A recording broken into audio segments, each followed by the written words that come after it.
मैं भारत को भारतीयता की मान्यता के आधार पर फिर से खड़ा करना चाहता हूं, उस काम में लगा हूं। अब जरा आगे बढ़ता हूं। जिनको पेट साफ नहीं होता उनको क्या क्या होता है? दुनिया की 103 बीमारियां उन्हीं को होती है, क्योंकि आयुर्वेद ये कहता है कि अगर आपकी आंतें साफ नहीं है, लार्ज इंटेस्टाइन और स्मॉल इंटेस्टाइन, बड़ी और छोटी आंत साफ नहीं है, तो बीमारियों का केंद्र आपके घर में ही है। और 90% बीमारियां आपको मालूम है कब्जियत से शुरू होती हैं, कॉन्स्टिपेशन से शुरू होती हैं। हमारे देश में सभी बड़े चिकित्सक और वैद्य कहते हैं कि जिनका पेट साफ नहीं हुआ उनको कुछ भी बीमारी आएगी, संधिवात हो जाएगा, डायबिटीज हो जाएगी, कॉन्स्टिपेशन तो रहने वाला है, मुंह में से भयंकर बदबू आएगी, दांत आपके खराब हो जाएंगे, सांस में इतनी तेज बदबू होगी कि पड़ोसी बैठ नहीं पाएगा आपके पास, रात को नींद नहीं आएगी, भूख समय से नहीं लगेगी, भूख ठीक से नहीं लगेगी, शरीर में कमजोरी आती जाएगी। ऐसी 103 बीमारियां एक साथ आएंगी। अब उनको चूंकि कॉन्स्टिपेशन बहुत है तो ये सब बीमारियां उनको होती हैं। तो अब उसका इलाज क्या करते हैं वो? जब पेट साफ नहीं होगा तो सांस की बदबू भयंकर होगी। अब उस सांस की बदबू को रोकने के लिए वो दिन भर टूथपेस्ट रगड़ते हैं। हमारे देश में अब मुझे ये समझ में आने लगा है कि किसी भी भारतीय नागरिक को चिकित्सा सुविधा की जरूरत नहीं है, चिकित्सकीय ज्ञान की जरूरत है। हेल्थ फैसिलिटीज नहीं चाहिए, नॉलेज चाहिए। नॉलेज की बहुत कमी, और इतनी कमी है कि पढ़े लिखे लोग उससे ज़्यादा पीड़ित हैं। छोटी छोटी बातें नहीं जानते। पानी को उबाल के पीना ये इतनी छोटी सी बात है, लेकिन आज के समय की बीमारियों में सबसे इफेक्टिव है, खासकर 3 महीने की ये जो। तो आप उनको बता दो भैया पानी उबाल के पियो, उबाल के पानी पीने से क्या होता है वो समझा दो उनको, 10 मिनट में समझ में आ जाए। फिर उनसे कहो कि खाना खाते हो तो कुछ ये खाओ ये मत खाओ, क्योंकि दिनचर्या ऋतुचर्या जो आयुर्वेद की है ना वो जरूर सीख लो। दिनचर्या और ऋतुचर्या जरूर सीखो, आयुर्वेद की बहुत आवश्यक है। और आपको मैं एक किताब का नाम बोल के जाता हूं, इसको पढ़ो। भगवत गीता जैसे पढ़ी जाती है, रामचरितमानस जैसे पढ़ी जाती है, उस किताब का नाम है अष्टांग हृदय। इसका एक दूसरा नाम भी है अष्टांग संग्रह, पुराना नाम अष्टांग हृदय। ये किताब का जो स्वस्थ व्रत है ना, वो ऐसे पढ़ो जैसे आप धार्मिक पुस्तक पढ़ते हो, और उसको बार बार पढ़ो तो याद हो जाएगा, कंठस्थ हो जाएगा। उसमें 2000 सूत्र हैं।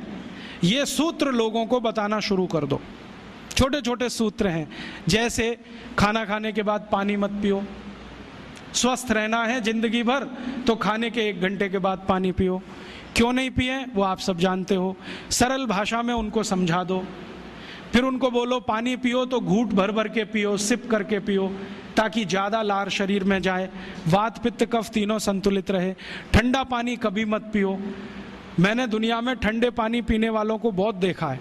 यूरोप और अमेरिका के लोग चिल्ड वाटर पीते हैं, बर्फ़ का पानी फ्रिज में रख के पीते हैं। परिणाम जानते हैं क्या होता है? सवेरे जब टॉयलेट रूम में जाते हैं तो 1-1 घंटे बाहर ही नहीं आते। उनको पूछो भाई तुम क्या कर रहे थे 1 घंटे वहाँ? तो कहते हैं न्यूज़पेपर पढ़ रहे थे, मैगजीन पढ़ रहे थे। क्यों पढ़ रहे थे? स्टूल पास नहीं होता। क्यों नहीं होता? कॉन्स्टिपेशन है, जोर लगाना पड़ता है फिर भी नहीं होता। गाना भी गाते हैं मेरे सपनों की रानी कभी आएगी, फिर भी नहीं आती। और अंतिम दुष्परिणाम पता है क्या होता है? उनको पेट साफ तो होता नहीं, तो सांस में से भयंकर बदबू आती है। किसी अमेरिकन यूरोपियन के नजदीक बैठ जाओ, अगर वो लिस्ट्रीन स्प्रे करके नहीं आया तो 1 मिनट नहीं बैठ सकते। हर समय उनको माउथ फ्रेशनर स्प्रे करना पड़ता है, क्योंकि अंतड़ियां साफ नहीं है, कब्जियत है, मल भरा हुआ है, उसमें कचरा जमा है। फिर उनके पसीने में से भी बदबू आती है। क्यों? कब्जियत बहुत है। और पसीने की बदबू दूर करने के लिए डिओडोरेंट स्प्रे करते रहते हैं। और आप तो सब जानते हो कि अगर कब्जियत है तो बाल भी कड़क रहते हैं, तो उन कड़क बाल को सॉफ्ट करने के लिए क्या क्या सब करते हैं। शैम्पू लगाते हैं, शैम्पू के बाद पता नहीं क्या क्या लगाते हैं। ये सब वो जो करते हैं ना, उनकी मजबूरी है, स्टेटस सिंबल नहीं है। इसको अपने दिमाग से निकाल दो कि ये कोई स्टेटस सिंबल। तो सरल भाषा में समझाओ, ठंडा पानी पीने से ये होता है, मत पियो, समझ जाएंगे। फिर उनको बोलो सवेरे उठो तो सबसे पहले पानी पियो। फिर उनसे बोलो खाना खाओ तो बैठ के खाओ, कभी भी खाना खाओ तो पूर्व दिशा में मुंह करके खाओ, सो तो पूर्व दिशा में। ये अष्टांग हृदय में इतने अद्भुत छोटे छोटी बातें हैं तो संस्कृत में है, लेकिन अब तो उसका हिंदी भी आने लगा है। तो हिंदी ले लो, हिंदी वर्जन ले लो, इसको पढ़ो, बार बार पढ़ो, और ये जाके गांव में सबको बताओ। फिर उनको कहो देखो ये तो है स्वस्थ रहने के लिए, अब तुम बीमार पड़ो तो बताओ तुम्हारी बीमारी क्या है। ये बीमारी है तो ये दवा है, ये बीमारी है तो ये दवा है। और मेरा आपसे एक निवेदन जरूर है कि अगर आप होम्योपैथी से भी इलाज करो तो उसकी मूल दवा जरूर बता दो। उनको ये ग्रीक और रोमन नाम में मत फंसाओ। आप कहोगे जी मैं तो ऑसीमम दे रहा हूँ, ये उनको कहो ये तो तुलसी का रस है भैया, तुम्हारे घर में फूलों से बनी हुई है, आसानी से मिलती है, जयपुर में मिलती है, दिल्ली में मिलती है। भंडारी वालों को अक्सर ऑर्डर दे के रखो, हमको इतनी भेजो। उनको जो पता चल गया कि आप प्रचार के लिए कर रहे हो तो मुफ्त में भी दे देंगे आपको। तो इस तरह से आप गांव गांव जाओ, छोटे छोटे शिविर लगाओ, गांव वालों को इकट्ठा करो। गांव वाले बहुत दुखी हैं, शहर वाले भी दुखी हैं, वैसे तो वो दुखी हैं। इसका यही सबूत है कि रामदेव जी आए जयपुर में सवेरे 4 बजे तो सब लोग पहुंच जाते हैं वहाँ, पैसा भी देते हैं, समय भी देते हैं। और 4 बजे रामदेव जी कहें टांग ऊपर उठा लो तो उठा लेते हैं, कहें सिर नीचे कर दो तो कर लेते हैं, ऐसे कर लो तो कर लेते हैं। क्यों? परेशान है, दुखी है, शरीर उनका साथ नहीं दे रहा है। और इतने दुखी हैं कि रामदेव जी तो क्या, कोई टिम्बकटू आ जाए उसी के सामने वो आ जाएंगे, और वो दुनिया भर में घूम के आते हैं अपनी अपनी छोटी छोटी बीमारियां लेके। तो इन जो दुखी लोगों का थोड़ा थोड़ा आप मदद कर दो इलाज के रूप में, ये सब आपके भगत हो जाएंगे।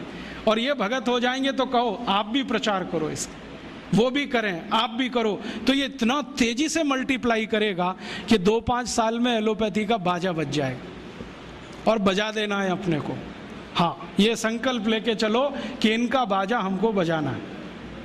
मैं बहुत जल्दी एक टीवी चैनल शुरू करने जा रहा हूँ एलोपैथी का बाजा बजाने के लिए। इनकी सब पोल खोलनी है मुझे, हाँ, इनकी इतनी पोल हैं मेरे पास, कम से कम 1,500 से ज़्यादा डॉक्यूमेंट्स हैं जो एलोपैथी के गंदेपन को सिद्ध करने वाले, इनकी निकृष्टता को सिद्ध करने वाले, ये कितने अनसाइंटिफिक हैं वो बताने वाले हैं, कितने डॉगमेटिक हैं वो बताने वाले हैं। मेरे पास ऐसे बहुत इंटरव्यूज हैं बड़े बड़े डॉक्टरों के, वो कहते हैं कि हम कोई डायग्नोसिस नहीं करते, तीर मारते, लग गया तो ठीक, नहीं तो तुक्का। और वो कहते हैं हम तो एक ही सिद्धांत पे काम करते हैं, ट्रायल एंड एरर, देते जाओ गलतियां करते जाओ, देते जाओ गलती, भले मर जाए पेशेंट उसमें। हमारे पास तो कम से कम ये नहीं है ट्रायल एंड एरर वाला। हम तो जानते हैं कि तुलसी है तो उसके ये गुण हैं तो ये रिजल्ट आना ही चाहिए, मेथी है तो उसके ये गुण हैं तो ये रिजल्ट आना ही चाहिए। हमको सब मालूम है, फिक्स है, यहाँ वेरिएशन नहीं है। मेथी के जो रिजल्ट चरक ऋषि को मिले वो आज भी मिलते हैं, इसमें इतना सातत्य है, वेरिएशन कहीं भी नहीं है। तो जो विज्ञान में सातत्य होता है, सत्य ज्ञान वही होता है। तो हमारे पास जो सत्य ज्ञान है इसको लेकर आगे बढ़ें और इसके अपने जीवन में भी और दूसरों के जीवन में प्रयोग करने के लिए प्रेरित करें। दोस्तों, सबसे पहले तो चैनल सब्सक्राइब करें, फिर लाइक, कमेंट और शेयर करें। और हाँ, हमारा एंड्रॉयड ऐप डाउनलोड करना ना भूलें।